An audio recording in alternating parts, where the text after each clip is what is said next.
This is it. Last chance. You burn out here, and social services will put you in a teen facility. Good morning, Miss Trotter. Welcome to Thompson Park, Gilly, honey. You want to meet your new sister, don't you? Seriously? Y'all come on in. This is your home, too, now. Do you have cats? No, sweetie. Smells like you do. Well... The Great Gilly Hopkins er en herlig og hjertevarm familiefilm om den lille, temperamentsfulde pige, Gilly. Gilly blev forladt af sin mor, da hun var lille, og efter at være blevet kastet fra plejefamilie til plejefamilie, er hun blevet en noget fræk og hissig pige. Who are you? Name's Hopkins. Gilly Hopkins. Spørgsmålet er, om Gillys nyeste og søde plejemor, Miss Trotter, kan lirke det gode humør ud af den forsømte pige.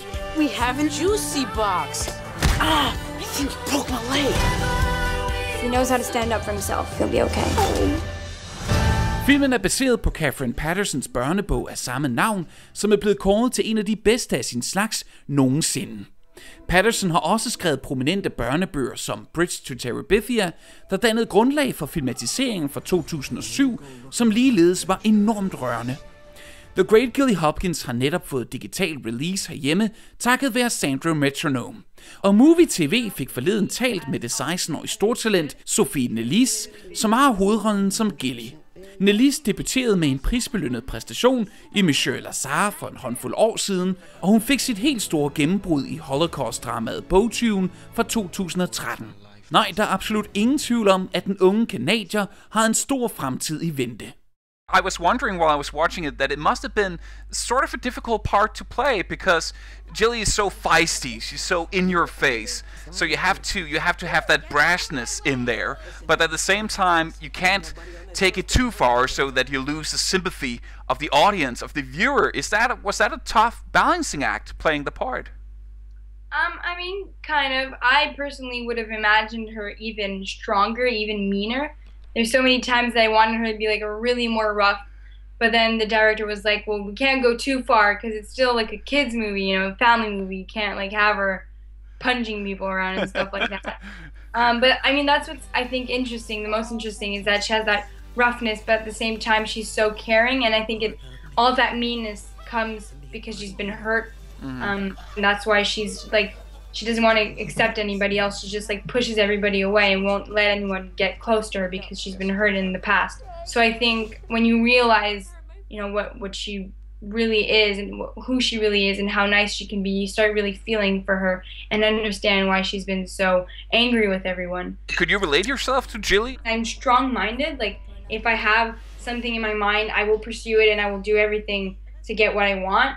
And I think that's the only part where I'm the most similar to Gilly, but if in all the other situations I'm not like that. But of course there's also so many emotional scenes in the movie, especially like in the last act. Were some of those difficult for you to play? Crying scenes are always the most difficult because it's not something you can fake. It's not something you can just like put in fake tears and like close your eyes and pretend like you're crying. You need to really have real emotion, which is hard because you don't always, like, as an actor, want to go there because you need to think about sad things. But I mean, I think of sad things and what I would do in that situation if I knew that I was taken apart from my family, and it just like makes me really sad. So, but it's always hard scenes, but I'm kind of used to doing them because I have a lot of big scenes like that in almost every movie I've done. I can't lose someone else. You've kept me alive. Don't ever forget that. But had you read the Great Gilly Hopkins before you started shooting the film? I have not. I read it like after, because I don't really like reading the books before, because I find it's so hard already, like, to, you know, read the script and to memorize all like the little parts of your character and stuff like that. So I prefer to just like concentrate on the script and then read the book afterwards. Cool. But actually, while I was watching the film, isn't that the author that's playing the salesperson in the bookshop? Isn't that Katherine Paterson? Yeah. That's a really cool cameo. Did you guys talk during the shoot? I'm not even sure it was like planned when we started shooting. We were just like looking for who could play the part, and we're like, why wouldn't Katherine do it? And she was like, she's super nice, such a sweetheart, and she was really funny to watch because, I mean, she has like a lot of confidence, and then when she got in front of the camera, she got all shy, and it was super cute. Of course, the movie is going to come out internationally. It's going to resonate with audiences across the globe.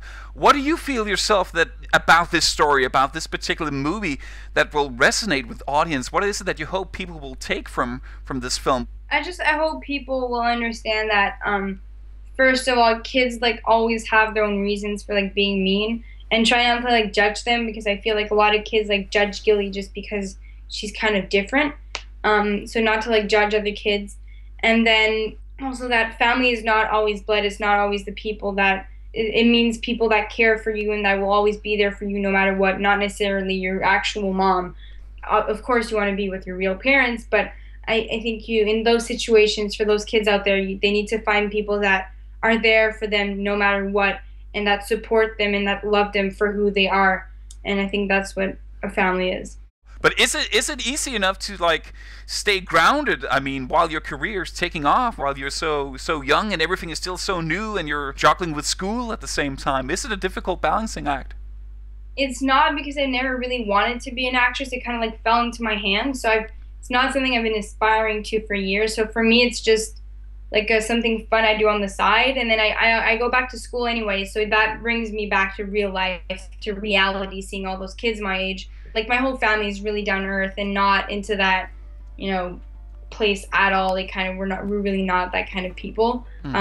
So they like every time they see I get a little too like princessy or something, they don't mind telling me. But do you have any dream parts? Do you want to play a superhero like everybody does at the moment? Yeah, I kind of want to play like in a comedy, because I haven't done that I've never done that before. I've always played in like dramatic stuff, like a comedy or something like Hunger Games. Obviously, it kind of looks fun. It just looks really fun to do. So I would love to do something like that.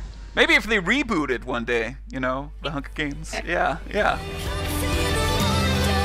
Small sentences. You're a part of me, and me a part of you. Nobody can ever take that away from us.